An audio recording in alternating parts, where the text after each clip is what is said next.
You may be looking for a new career and stumbled upon cybersecurity and are all excited about it now. That makes me happy to think about. It's my job now to explain to you how to get started learning cybersecurity at home. There are a few things that make a well-rounded entry-level cybersecurity professional. But first, let me explain the Security Operations Center Analyst. The SOC Analyst is the gateway to cybersecurity because it is the most junior position that is often available in a company for cybersecurity, and the high turnover rate, usually because of promotions out of the SOC, means the position opens up frequently. SOC Analysts usually come from one of these four areas, and when we say career changers, we are typically meaning from other areas of IT. I'm an expert in training for entry-level cybersecurity, and I promise you, 90% of the time, folks find it easiest to land a SOC analyst job and then pivot to the specialties they are most interested in. So now that you know that you need to target a SOC analyst, let's talk about the four areas that make a well-rounded SOC analyst. High-level concepts, hard technical skills, business acumen,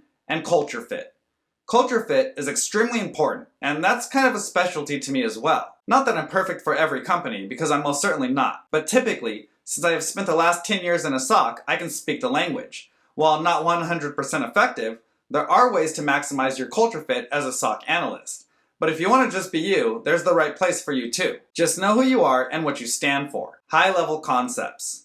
The high-level concepts everyone should know, not just for cybersecurity experts, but anyone in a professional capacity. Things like what is separation of duties, what is least privilege, and what is the CIA triad. These are fundamentals in cybersecurity, and the best place to learn is CompTIA's Security Plus certification, long-standing and well-regarded as the minimum standard for entry-level cybersecurity. This course is an excellent resource for cost-effective training for the high-level fundamentals of cybersecurity. All courses and links to blogs or anything else will be in the description below. For high-level concepts, it should be very structured and maybe even boring, as it's the same information we all get and know and repeat. Any one of Udemy's courses for Security Plus would be a good start. If you want to test the waters first, I wrote an introductory to SOC analyst prerequisite skills that serve as fundamentals for what you need to know as a SOC analyst. Hard technical skills.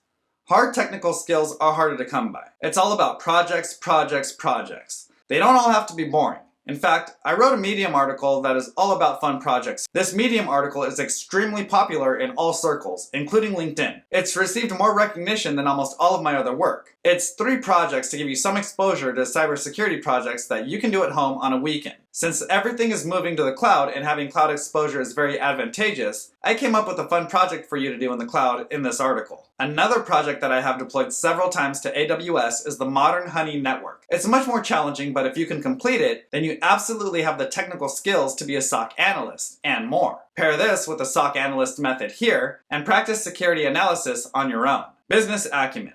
Cybersecurity is a glorious customer service job. Customer service is a very big part of the job. Knowing how to say bad things in a good way is going to be an important part of your job. That's where framing comes in. There are a wide variety of tasks related to cybersecurity, and because all security-related tasks are important, they need to be prioritized appropriately on a case-by-case basis. Determining which elements are important now can be difficult without an understanding of the business as a whole. In a SOC queue, a big part of someone's job is prioritizing the work for you. But as you become more senior, that will become more and more a part of your own job.